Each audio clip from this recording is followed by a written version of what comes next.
Extortion o pangingikil ang reklamong kinakaharap ni Mabanta at apat na iba pa.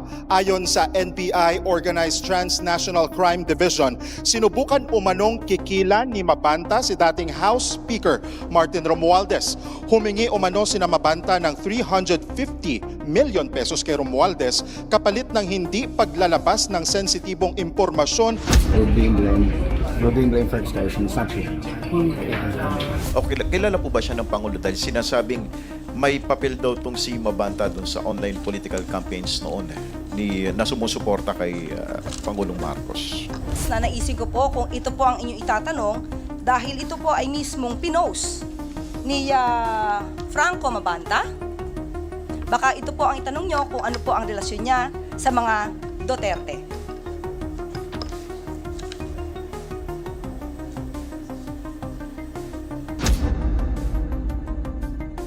Unang tanong mula kay Junel Maribohok, UNTV.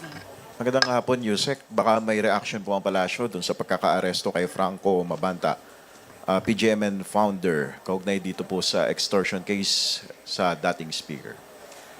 Ang nais naman po ng Pangulo sa lahat ng pagkakataon, managot ang dapat na managot.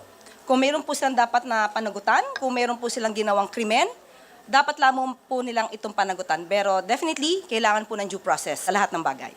Follow up po, kilala po ba siya ng Pangulo dahil sinasabing may papel daw tong si Mabanta dun sa online political campaigns noon na sumusuporta kay Pangulong Marcos?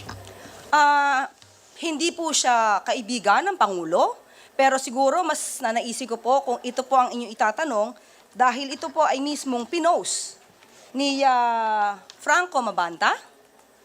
Baka ito po ang itanong nyo kung ano po ang relasyon niya sa mga Duterte.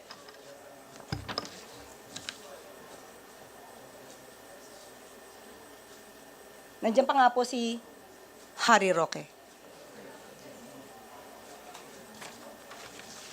Quick follow-up sa inyo pong pagkakaalam, Yusek. Ano po ang relasyon po kaya ni Mabanta sa mga Duterte? Ay, kayo po ang magtanong sa kanya. Lalong-lalo na po, marami naman po yata siyang na-feature sa kanya mga articles na halos ay kumakalaban sa administrasyon. Sunod na tanong mula kay Jervis Manahan, ABS-CBN. Hello po, ma'am.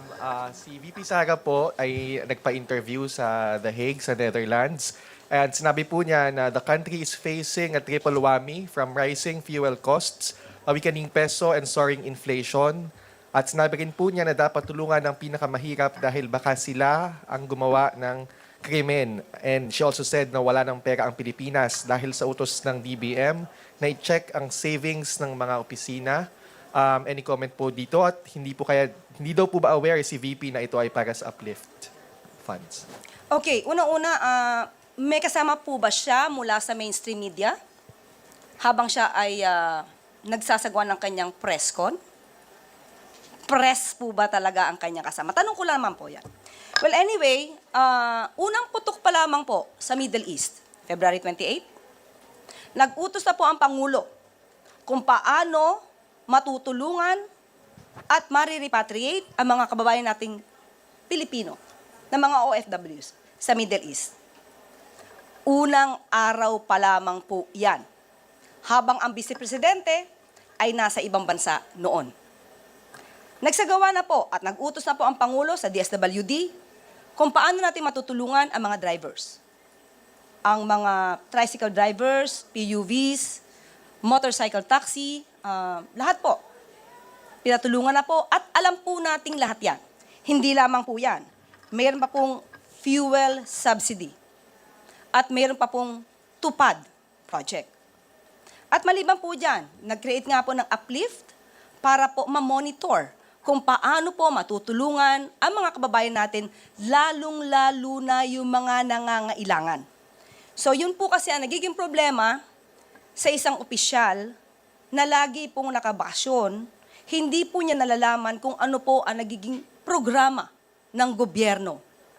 Sa kasalukuyan po, tayo po ay abala sa ASEAN Summit, ang Pangulo ay abala sa ASEAN Summit, pero ang Vice Presidente ay nakabakasyong muli. Sunod na tanong mula kay Rafi Ayeng, Daily Tribune. Hi, Yusek. Good afternoon po. Reaction na lang ng Malacanang sa doon naman sa trade of tirades and allegations sa pagitan naman ni Executive Secretary Ralph Recto and Batangas Representative Leandro Libiste. Hindi po ba pinagsasabihan ng palasyo si ES na huwag na lamang patulan ang issue? Kasi sabi kasi ni Representative Libiste, and I quote, "At sa totoo lang, enjoy na enjoy ako dito, lalo na't pinapatulan ako ng Little President at iba't ibang mga kongresista. Tinawag nga akong kulang sa pansin, di ba? Baka mas madismaya pa ako kung hindi nila ako papansinin." Oh, di ba, tanong niyo po, dapat bang patulan pa ni ES Ralph Recto? Eh di sana po ang mainstream media at ibang mga SOCMED dapat hindi na rin siya patulan. Dahil ang sabi niya ay kulang lamang daw siya sa pansin. But anyway, ang Pangulo po ay nagkaroon po ng pagpupulong kasama si Executive Secretary Ralph Recto kahapon at hindi po ito napag-usapan. So, kung meron man silang personal na alitan, sa kanilang dalawa na lamang po yun. At sa ating pagkakaalam ay sumagot na po si Executive Secretary Ralph Recto at basahin nyo na lamang po kung ano ang mensahe ni ES Ralph Recto. Thank you. Sunod na tanong mula kay Luisa Cabato, Inquirer.net.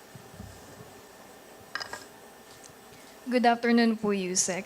What is the update on the government's response efforts to those affected by the recent activity of Mayon volcano, especially since Albay has already placed several areas under state of calamity? Yes, opo. Unang-una po, inutusan na po ng Pangulo ang lahat ng mga concerned agencies at sa ngayon nga po ay nagbigay ng pinaka-update na report ang DSWD. Nakapagbigay na po ng 93,373 food packs, 1,402 ready-to-eat food boxes, and 7,634 non-food items. At nandun din po ang continuous debris clearing operations, kasama po ang, of course, ang Office of the Civil Defense, DPWH, BFP, PNP, LGUs, and other concerned agencies. Nandiyan din po ang maintaining strict enforcement of 6-kilometer danger zone and evacuation protocols, and to ensure proper management and operations of evacuation centers, and to sustain, of course, the provision of essential services, kagaya po ng pagkain at iba pang mga pangangailangan, and provide health services to affected persons. And of course, kasama rin po dito, to provide veterinary care for evacuated animals and to conduct post-disaster assessments. So yun po, patuloy pa po hanggang sa ngayon ang pagmamonitor dito po sa nagaganap sa Mayon volcano, sa Albay. Sunod na tanong mula kay Carl Magada, Daily Tribune.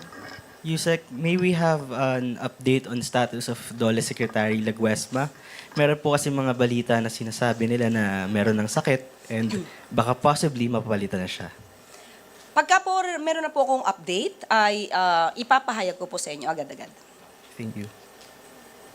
Okay, wala nang tanong mula sa Cebu Media at sa Malacanang Press Corps. Balik sa iyo, Yusek Claire. At bago tayo magtapos, Philippine National Police patuloy na pinagkakatiwalaan ng maraming Pilipino.